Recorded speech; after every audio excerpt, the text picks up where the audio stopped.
내 이름은 하자마 타로 55살. 성실하다는 것 말고는 장점이 없는 회사원이다. 나는 매일 정시보다 1시간 일찍 출근해서 땡땡이 치지 않고 일하고 1시간 정도 야근을 한 후 바로 집에 돌아가는 생활을 보내고 있었다. 감사하게도 내 일처리를 평가받아 부장이라는 직함을 받고 있다. 부하도 잘 만나서 충실한 회사 생활을 보내고 있다. 하지만 사생활은 전혀 다르다. 다녀왔어. 벌써 왔어? 매일 같은 시간에 오는데 제대로 일하고 있는 거 맞아? 당연하지. 오늘도 야근하고 왔어. 더 일해서 많이 좀 벌어와. 당신은 성실한 말고는 장점이 없으니까. 매달 생활비는 꼬박꼬박 보내고 있잖아. 집세랑 별도로 20만 엔을 주는데도 부족해? 사요도 있잖아. 하지만 사요는 이제 사회인이니까 돈이 많이 들지는 않을 텐데. 살림을 꾸려본 적도 없으면서 어딜 아는 척이야? 사람이 한 명만 늘어도 식비나 전기세가 얼마나 필요한지 알아? 그럼 사요한테 그만큼 내라고 하면 되잖아. 집세를 안 내는 대신에. 시집도 안 갈 딸한테 돈을 뜯으려고 하다니 당신이 그러고도 아빠야? 하지만 사요도 이제 어른이니까. 다녀왔습니다. 와 있었어? 사요, 세상에. 아빠가 너한테 매달 돈을 내라지 뭐니? 뭐? 무슨 소리야? 아니 그게 말이다 사요. 자기가 부족하다고 딸한테 뒤치다꺼리 시키려는 거야? 어이가 없어서. 잠깐만 그렇게 말하면 오해하잖아. 진짜 최악이네. 그래서 싫은 거야. 사요. 엄마한테 들었어. 집안일도 육아도 엄마한테 다 떠넘기고 일만 했다면서? 그러면서 돈도 못 벌어서 딸한테 돈을 내라고? 그러고도 아빠야? 기다려 사요. 그건 오해야. 생활비는 매달 충분히 벌어오고 있어. 금액도 엄마랑 상의해서 정한 거. 그걸론 부족하다고 했잖아. 뭘 상의했다는 거야? 사요 내 말을. 솔직히 일하느라 피곤한 상태로 아빠 얼굴 보기 싫어. 방으로 갈래. 밥은? 방에서 먹을게. 사요가 아니라 당신이 방에서 먹으면 좋을 텐데. 우리 가족은 아내 요코와 올해 사회인이 된 딸 사요와 나 셋이 살고 있는데 보는 바와 같이 가족들은 나를 싫어한다. 딸의 말대로 젊었을 때 나는 일에 몰두하던 시기가 있었다. 그동안 아내에게 집안일과 육아를 맡겼었는데 아무래도 아내가 딸과 둘이 남는 것을 빌미로 나에 대해 안 좋은 말을 잔뜩 들려준 것 같다. 딸이 고등학생이 될 즈음에는 완전히 아빠를 싫어하게 되었으니까. 집에는 내가 있을 곳이 없다. 하지만 소중한 딸과 이런 나와 결혼해준 아내를 위해서 열심히 일했다. 그런데 그로부터 얼마 후 사건이 일어났다. 이변을 눈치챈 계기는 거실에 놓여있던 잡지 한 권이었다. 이건 잭씨? 여보! 왜 잭씨가 우리 집에 있는 거야? 잡지를 잘 보니 밑줄이 잔뜩 그어져 있어서 많이 읽었다는 걸 알 수 있었다. 뭐야? 허락 없이 만지지 마. 사요? 너 결혼하니? 아빠랑 무슨 상관이야? 상관 있지. 중요한 일이잖아. 근데 언제 남자친구가 생긴 거야? 대학생 때부터 사귀고 있었거든. 아빠는 처음 듣는데. 뭐? 내가 꼭 알려줘야 돼? 요코, 당신은 알고 있었어? 당연하지. 드레스랑 식장도 같이 골랐거든. 상대 남자랑은 만나봤어? 이미 우리 집에 몇 번 놀러 왔었어. 그럼 나만 몰랐던 거야? 그런 거지. 가지. 너무 충격받은 나머지 나는 무너져 내렸다. 적어도 딸이 시집가기 전까지는 열심히 일하려고 했는데 그 딸이 모르던 새에 결혼하려고 했다는 걸 믿을 수 없었다. 그래서 식은 언제야? 다음 달. 다음 달? 그렇게 바로? 당신은 안 와도 돼. 그럴 순 없어. 자세히 물어보려고 했지만 둘은 대충 얼버무리기만 하고 결국 중요한 건 아무것도 알려주지 않았다. 이러다간 딸의 결혼을 축하해줄 순 없겠어. 그걸 말해야 하나? 아니 하지만 요코랑 약속했잖아. 그래도 그건 우리 가족의 비밀이다. 요코와 결혼할 때 비밀로 하기로 약속했다. 하지만 이대로면 나는 그냥 집에 돈을 보내는 ATM이 되어버리고 만다. 아내는 나에 대한 애정을 진작 잃었으니까. 나는 사흘 동안 고민했다. 그리고 딸에게 그걸 털어놓기로 결심했다. 피곤해. 사요. 뭐야, 왜 여기 있어? 설마 잠복한 거야? 너랑 대화를 하고 싶어서. 그때 중년 남성이 사요의 뒤를 쫓아오는 게 보였다. 하지마! 아까 그 소리에 실수가 있었다. 아무래도 일하다가 실수를 했나 보다. 사요는 얼굴에 핏기가 가시더니 상사로 보이는 사람에게 고개를 숙였다. 죄송합니다. 급히 만드느라. 확인 후에 제출하라고 항상 말했지 않나? 네. 내일 회의에 필요한 서류라고. 벌써 퇴근하려는 거냐? 그게 저기... 잠깐 죄송합니다. 누구시죠? 사요의 아빠입니다. 딸이 항상 신세 주고 있습니다. 아버님이셨군요. 딸이 실수를 했나요? 네, 내일 몇 시까지 필요한 자료일까요? 오후 3시 회의입니다. 그렇군요. 수정하는데 오래 걸리는 실수인가요? 아니요, 숫자와 폰트만 조금 수정하면 되니 1시간이면 끝날 겁니다. 그렇군요. 사실은 오늘 딸과 식사 약속이 있습니다. 만약 가능하다면 내일 오전에 딸이 그 자료를 수정하는 걸로 하고 그때 다시 확인해 줄 수 있을까요? 딸도 많이 피곤한 것 같으니 식사를 하고 빨리 자면 정신이 말끔해져서 실수도 하지 않을 겁니다. 딸 바보라고 하실 수는 있지만 자식이 몇 살이 되어도 걱정이 되더군요. 아니요, 이해합니다. 저도 대학생 딸이 있거든요. 무슨 생각을 하는지 하나도 모르겠지만요. 그러시군요. 서로 걱정이 많겠네요. 그러게요. 미안했다 하자마. 자료는 내일 수정해도 되니 아버님과 맛있게 식사해. 감사합니다. 그럼 실례하겠습니다. 저기... 같이 식사를 해주겠니? 오랜만에 딸이 고개를 끄덕여 주었다. 우리는 조금 고급스런 이탈리안 레스토랑에 왔다. 생각해보니 이렇게 둘이서 식사를 하는 건 처음이었다. 아까는 응? 괜히 워커홀릭인 게 아니네. 솔직해지려면 멀었나 보다. 하지만 그래도 좋았다. 그러게 아빠가 맨날 일만 하긴 했지. 나랑 엄마를 내버려두고 말이야. 돈이 필요했으니까. 왜? 난 공립학교에 다녔고 비싼 과외를 받은 것도 아니었잖아. 딸의 의문에 나는 사실을 밝히기로 했다. 2가지 진실을 말이다. 사실은 말이다, 사요. 넌 기억 못하겠지만 아주 어렸을 때 너는 큰 병을 앓고 있었어. 그 치료를 위해 돈이 필요했지. 하지만 엄마는 일을 하기 힘들어해서 내가 닥치는 대로 일했던 거야. 뭐야 그게? 엄마는 그런 말 한 번도 한 적 없는데? 너를 자기 편으로 만들고 싶었던 거겠지. 하지만 아기 수첩을 보면 알 거야. 만약 그 얘기가 사실이어도 아빠는 내가 낳은 후에도 계속 일만 했잖아. 아빠랑 어디 간 기억은 없다고. 엄마가 아빠랑 사요가 가까워지는 걸 탐탁지 않아 했거든. 왜? 아빠랑 딸이 왜 가까워지면 안 되는데? 그렇다. 그게 바로 또 다른 비밀이었다. 아빠랑 사요는 피가 이어지지 않았거든. 무슨 말이야? 엄마는 재혼이었고 너는 전 남편과의 아이야. 거짓말.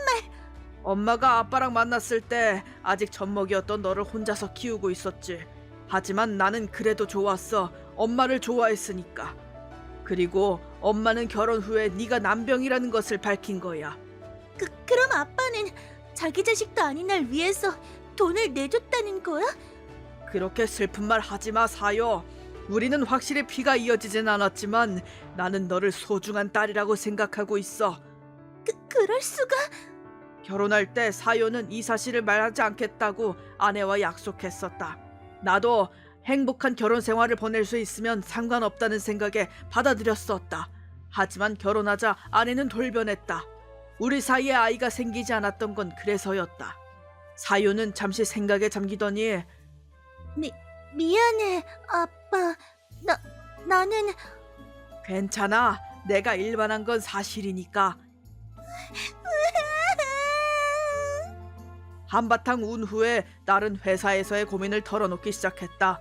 아무래도 직장에 잘 적응하지 못해 상당히 곤란한 상황인 것 같았다. 나는 지나치게 참견하지 않도록 조심하면서 어떻게 하면 좋을지 스스로 생각하도록 이끌었다. 정답을 제시하는 건 쉽지만 경험상 상사로서는 좋은 지도법이 아니라는 것을 알고 있었다. 고마워. 뭔가 후련해졌어. 회사를 헛다닌 게 아니었네. 성실하게 일하는 것만이 아빠의 장점이니까. 저기 결혼식 말인데 아빠 자리도 제대로 준비할 테니까 와줄 수 있어? 물론이지. 고마워. 나는 딸의 성장이 흐뭇했다. 엄마한테는 내가 말할게. 이렇게 나와 딸은 무사히 화해했다.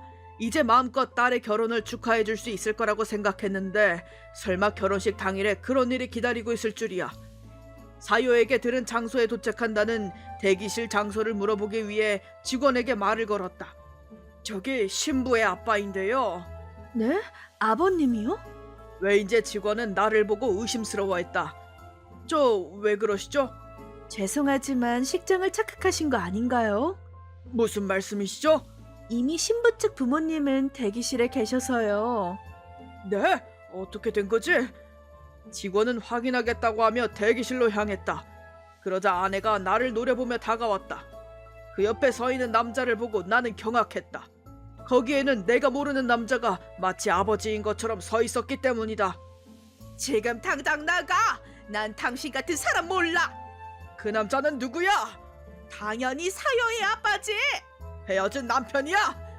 아니야. 사진을 본 적 있는데 그런 얼굴이 아니었어. 당신이랑 무슨 상관이야? 나는 이 사람이랑 시계에 나갈 거야. 당신은 방을 든다고? 웃기지 마. 나는 정식으로 사요에게 초대받았어. 그 애한테 무슨 말을 했는지 모르겠지만 나는 인정 못해. 아내는 강제로 나를 쫓아내려고 했다. 그때 소동을 들은 딸이 드레스 모습으로 나타났다. 잠깐 엄마! 아빠한테 뭐 하는 거야? 세상에 사요 너! 아빠라면 여기 있잖아. 나는 이 정체 모를 남자를 쫓아내려고. 그 사람은 누군데? 그런 사람 몰라. 내 아빠는 지금 쫓아내려는 사람이잖아. 내가 말했지. 아빠랑 버튼 로드를 거둘 거라고. 이제 와서 무슨 소리니? 저 사람은 우리를 생각하지도 않고 일만 하는 재미없는 남자라니까? 이런 사람이 아빠라니 부끄럽잖아? 그래. 엄마는 계속 나한테 그렇게 말해왔지. 하지만 정작 중요한 건 숨겨왔지. 아빠가 일만 했던 건 나를 구하기 위해서였다는 건 말이야. 어? 당신 설마 말한 거야? 그래, 다 얘기했어. 약속이랑 다르잖아. 그건 사유한테 말하지 않기로 했으면서. 나도 고민했지. 하지만 제대로 설명하지 않으면 사요의 드레스 모습을 볼 수 없었을 거야. 이런... 엄마가 탓할 권리가 있어? 어떻게 나한테 아빠에 대해 안 좋은 말만 할 수가 있어? 하마터면 생명의 은인을 업신여길 뻔했어. 사요, 진정해. 그 사람은 너랑 피가 이어지지 않았다니까. 엄마는 그런 놈이 내 아빠 노릇을 하는 게 안쓰러워서. 뭐가 안쓰럽다는 거야? 피가 이어지지 않은 아이를 도와준 사람이 아빠인 게 뭐가 안쓰러워? 아니, 그게 그러니까. 엄마가 전업주부를 할 수 있었던 건 아빠 덕분 아니야? 아빠가 돈을 벌어줘서 아무런 불편함 없이 살 수 있었던 거 아니냐고! 그건 남자니까 당연한 거야. 우리 가족이 잘 지내온 건 엄마가 살림을 잘 꾸렸기 때문. 나 이미 다 알아. 엄마는 아빠한테 매달 5만 원밖에 못 받는다고 했잖아. 그거 거짓말이지? 사실은 20만 원이지? 심지어 집세 별도로. 아빠가 생계를 책임지고 있어서 제멋대로 군다고 했지만 그것도 거짓말이지? 용돈 수준의 금액을 매달 절약해서 저금하고 있었대. 그건 네 관심을 끌기 위한 거짓말이지. 저금이라니 말로 하는 건 쉽지만. 그럼 이 시계 비용을 아빠가 내준다고 하면 믿겠어? 뭐? 당신 그런 돈이 어디서? 매달 월급은 대부분 살림에 보태고 있었으니 보너스를 조금씩 모아뒀었지. 오늘 이날을 위해서 말이야. 그 얘기를 듣고 어이가 없었어. 맨날 돈 없다면서 아빠 탓만 했지만 사실은 엄마 탓이잖아? 20만이라니 솔직히 내 실소득보다 많거든? 매달 그만큼 받아놓고 그 돈을 어디에 쓴 거야? 아니, 저기 그건... 설마 그 남자랑 관련된 건 아니지? 어? 그래요. 애초에 당신은 대체 누굽니까? 그녀에게 부탁받았는데요. 아버지하고요? 보통 그런다고 받아들이나요? 아니면 무슨 업자신가요? 그게 무슨 상관이야? 만약 아닌 거면 미안해. 근데 여자의 감이니까 말하는 건데 그 사람 엄마 불륜 상대 아니야? 뜨끔. 엄청 티나는 반응이다. 아니야. 이 사람은 그냥 친이야. 역시 그랬구나. 말도 안 돼. 딸의 결혼식에 불륜 상대를 데려오다니. 잠깐만 사요. 여기엔 깊은 사정이 있어. 아주 깊은 사정이겠지? 마리아네 해구보다 깊은 거겠지? 오, 이상한 데서 박식하구나. 그래서 요코, 그 깊은 사정이란 게 뭔지 어디 한번 들어볼까? 그치만 평생에 한 번 있는 시기에 당신처럼 성실한 것밖에 장점이 없는 따분한 아빠가 오면 싫잖아. 아니, 내가 부끄러워. 얕아! 무릉덩이보다 얕잖아. 재혼할 생각이었어. 사여도 잘생긴 아빠가 더 좋지? 불륜 상대의 딸의 결혼식에 아빠인 척하는 비상식적인 남자는 사절이야. 기분 나빠. 엄마, 그 사람이랑 같이 나가. 시계도 오지 마. 진심으로 하는 말이니? 가족 사고는 어쩌려고? 아빠가 있으면 충분해. 그럴 수가. 엄마는 아빠를 부끄럽다고 하지만 나는 엄마가 훨씬 부끄럽거든. 이런 남자보다 내가 못하다는 거야? 아빠한테 일에 대해 상담한 덕분에 요즘 엄청 잘 풀리고 있어. 상사한테도 칭찬받게 됐고 난 아빠를 존경해. 거짓말이지? 사실이야. 나는 엄마처럼은 안 될 거야. 빨리 나가. 사요는 그렇게 내뱉고 대기실로 돌아가 버렸다. 아내는 부들부들 떨더니 분노의 화살을 나에게 돌렸다. 당신이 약속을 깨서 이렇게 된 거야. 그렇게 말하자면 먼저 약속을 깬 건 당신 아니야? 사요를 같은 편으로 삼기 위해 내 욕을 하고 나를 ATM으로 여겼잖아. 그 남자가 가장 큰 증거야. 그게 뭐 어때서? 성실한 것 말고는 장점이 없는 당신 같은 남자가 나랑 결혼한 것만으로도 감사히 여겨야지. 그래서 지금까지 아무 말 안 했던 거야. 하지만 그래서 뭐 이혼이라도 하자는 거야? 그래, 그럴 생각이야. 바라던 바야. 미리 말하지만 약속을 어긴 그쪽 잘못이거든. 위자료를 잔뜩 청구할 테니까 각오해. 나는 여기 있는 그이와 재혼해서 행복해질 거야. 나한테 위자료를 청구한다고? 반대겠지? 뭐? 설마 기억 못하는 거야? 뭘 말이야? 이거 결혼 전에 당신이 꼭 부탁하길래 쓴 거야. 나는 품속에서 혼전 계약서를 꺼냈다. 그러고 보니 그런 걸 썼었지. 근데 그게 뭐? 그 애한테 진실을 밝히지 않겠다고 쓰여있는 게 다잖아. 그럴 리가. 그것 말고도 이것저것 쓰여 있어. 예를 들면 바람을 피우지 않는다 같은 거 말이야. 당시 아내는 ATM으로 삼을 예정이었던 내가 바람을 피우지 않도록 여러 조건을 적어두었다. 그게 설마 나중에 스스로의 목을 조이게 될 줄도 모르고. 이 계약서에는 우리가 사이좋은 부부라는 것을 전제로 사요에게 진실을 고하지 않기로 되어 있어. 즉, 먼저 약속을 깬 당신한테 위자료를 청구할 권리는 없다는 거지. 그건 무효야. 몇 년이나 지난 줄 알아? 미안하지만 변호사에게 이미 인정을 받았어. 당신은 위자료를 내는 쪽이야. 거짓말. 움직이지 마. 미리 말해두지만 당신한테도 위자료를 톡톡히 청구할 겁니다. 잠시만요. 저는 헤어진다고 들었다고요. 유혹한 것도 아내분 쪽이고요. 헛소리하지 마. 빚쟁이였던 당신을 구해준 게 누군 줄 알아? 아하, 내가 생활비로 보냈던 돈은 그 녀석의 빚을 갚는 데 다 쓰였다는 건가? 불륜 상대에게 돈을 대주는 건 부부 생활에 필요한 돈이라고 할 수 없겠지? 그 금액은 확실히 재산 분할에 반영할게. 안 돼.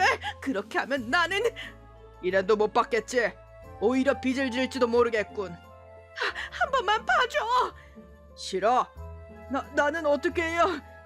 건드리지 마. 이 얼굴 말고 쓸거없는 자식아. 새 남편한테 그런 식으로 굴어도 되는 거야? 새 남편? 무슨 소리야. 외모 말고는 매력이 없는 이런 겁쟁이한테는 관심 없어. 왜냐면 나한테는 당신이라는 멋진 남편이 있으니까. 이쯤 되니 속이 시원하네. 자, 곧 치기 시작되겠어. 부부같이 출석하자. 사요도 사실은 그걸 바라고 있을 거야. 뭐야? 신부님께서 당신이 뭐라고 하든 절대로 식장에 들이지 말라고 하셨어요. 뭐라고? 당연한 거지. 그만 포기해. 어떻게 포기하라는 거야? 당신이 잘 설득해줘. 이혼할 예정인 아내를 위해서 왜 그렇게까지 해야 되는데? 성실함 말고는 장점이 없는 나는 잘 모르겠네. 그럼 곧 시기 시작될 예정이니 아버님은 이쪽으로. 알겠습니다. 잠깐만 여보. 이건 어찌 못해? 잠깐만 부탁이야. 위자료는 봐줘. 이래도 봐주지 않을 거야. 나는 성실한 사람이니까. 용서해줘. 그 후 나는 딸과 같이 버진로드를 걷고 무사히 피로연까지 지켜볼 수 있었다. 오연한 건 말할 것도 없다. 신랑에게도 다시 한번 인사했다.